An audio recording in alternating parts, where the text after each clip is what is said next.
kakatapos ko lang po ng phone call from one of my possible leads kasi interesado siya na malaman kung ano ang negosyo na ito, paano ka maka-earn ng commission, does it involve money? Yes, it does kasi lahat naman ng mga negosyo, 'di ba, kailangan mo mag-invest, like mag-purchase ka ng any kind of businesses, yung traditional business, kailangan may capital talaga.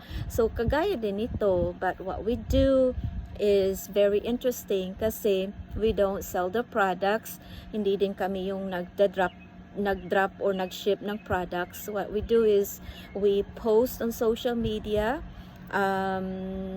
We encourage and help people, inspire people of what we are doing, of what we do. So yung investment po, depende din yan sa mga decision mo when you join the business. Tsaka meron kaming training, meron kaming webinar, meron kaming community. So yes, pag tanong na does it involve money? Yes, it does. Pero makukuha mo at mababalik mo ang initial investment mo sa business na ito. Posible po, very possible.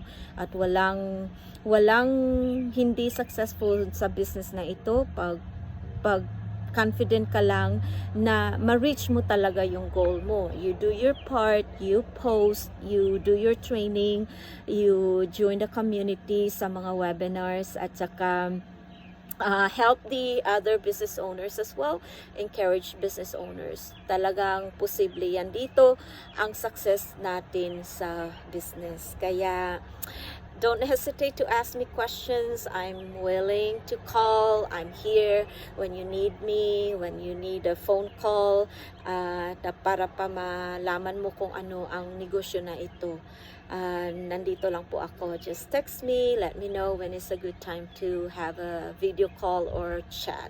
It's better to have a phone call kasi mas ma-explain ko at mas madali compared lang sa texting, di ba? Alright.